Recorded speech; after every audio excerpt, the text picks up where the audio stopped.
Number 7. The Keddie Cabin Murders.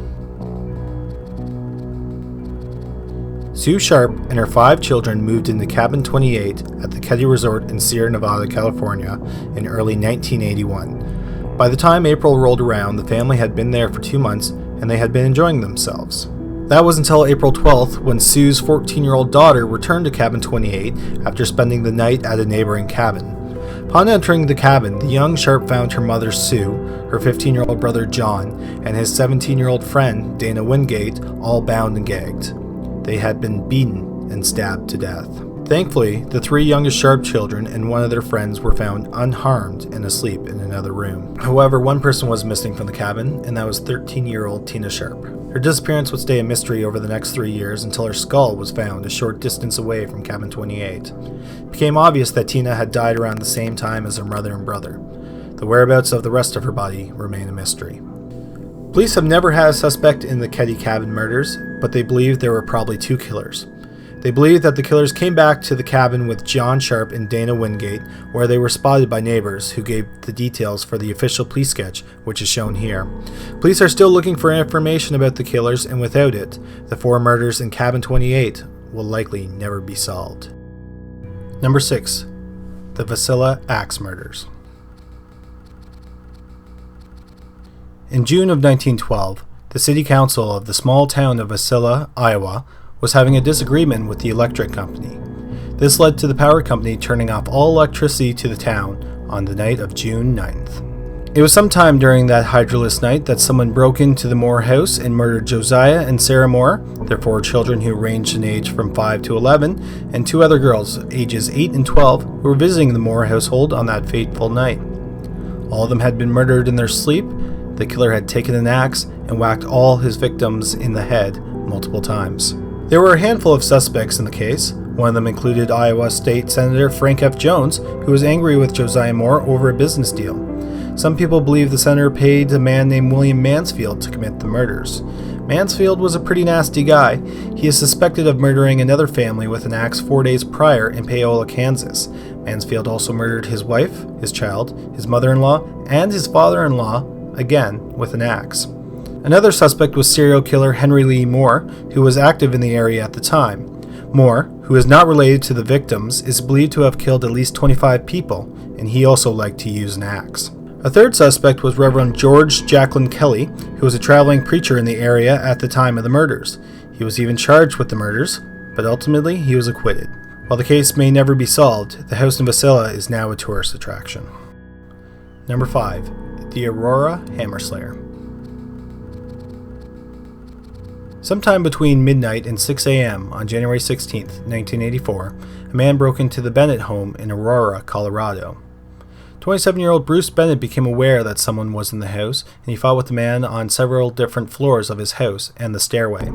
Sadly, this wasn't a fight Bruce Bennett would win. He was found beaten with what police believe was a hammer, and his throat was slit.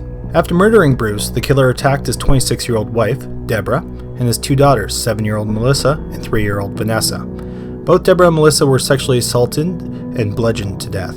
Vanessa was also beaten severely with a hammer, but survived the deadly home invasion. Sadly, this massacre wasn't the only home invasion committed by the unknown suspect. On January 4, 1984, they believe the killer broke into the home of James and Kimberly Hobbenchild and beat the couple into a coma with a hammer. Luckily, they survived the attack. Then, on January 10th, 2 women were beaten with a hammer in 2 separate attacks in their homes. Donna Dixon was put into a coma but survived. 50-year-old Patricia Louise wasn't as lucky, and she was killed in the attack. Currently, there is a John Doe warrant out for the suspect. A John Doe warrant is issued when the police know who committed the murders because of evidence like DNA, but they do not know the identity of the person.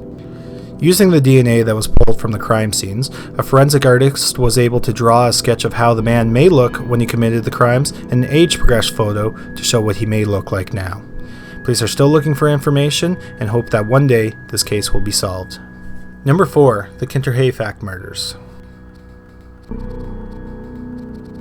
63-year-old Andreas Gruber lived on a farm called Hinterkaifeck in Germany with his 72-year-old wife, 35-year-old widowed daughter, and her 2 children, who were 2 and 7.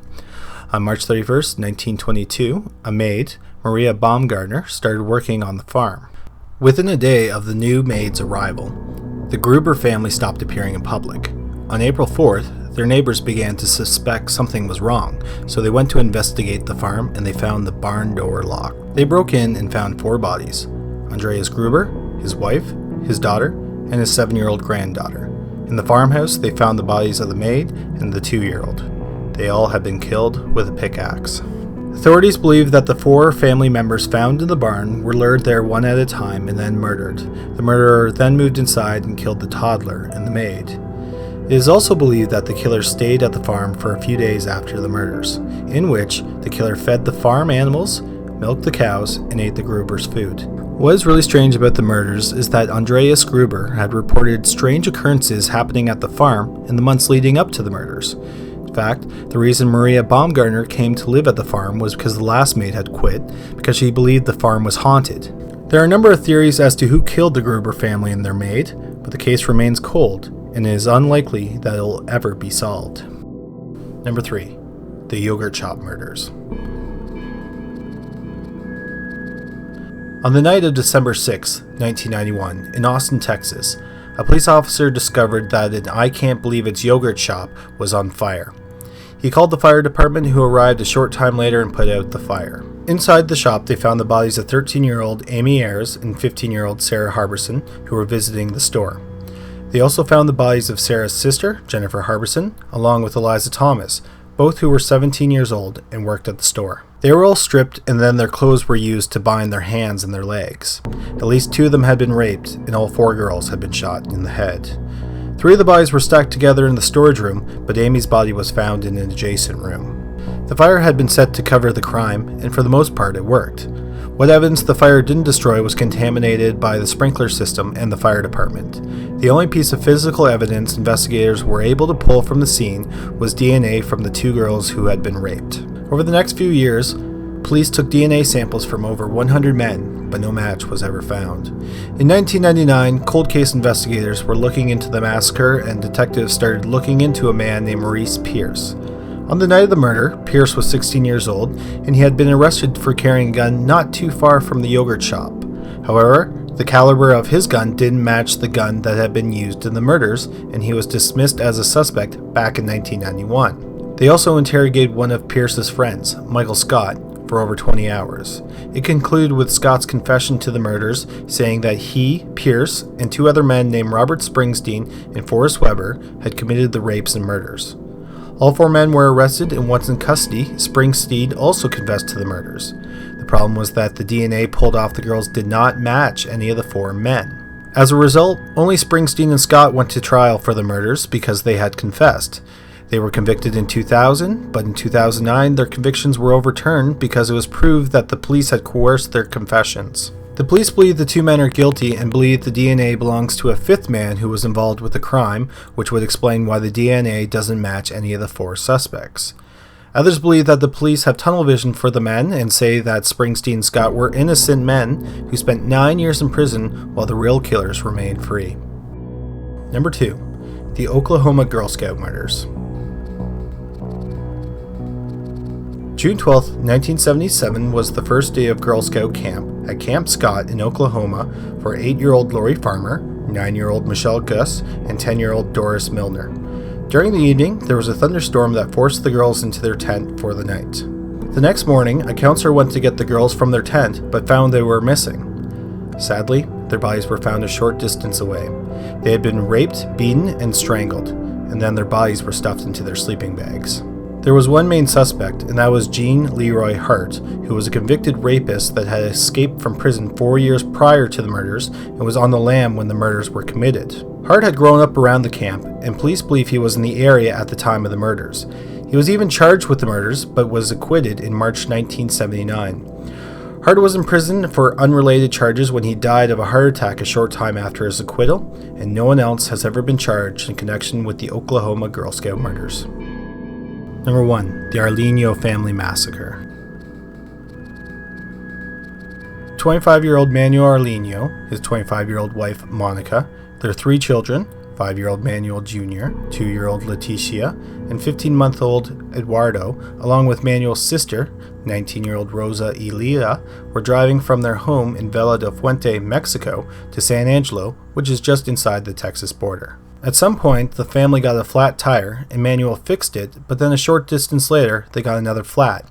That is when a blonde-haired man with a cowboy hat driving a pickup truck stopped to help them. He offered to drive them the 30 miles to Sonoma and then back to their car with their fixed tire. Sadly, the mysterious stranger wasn't there to help them at all.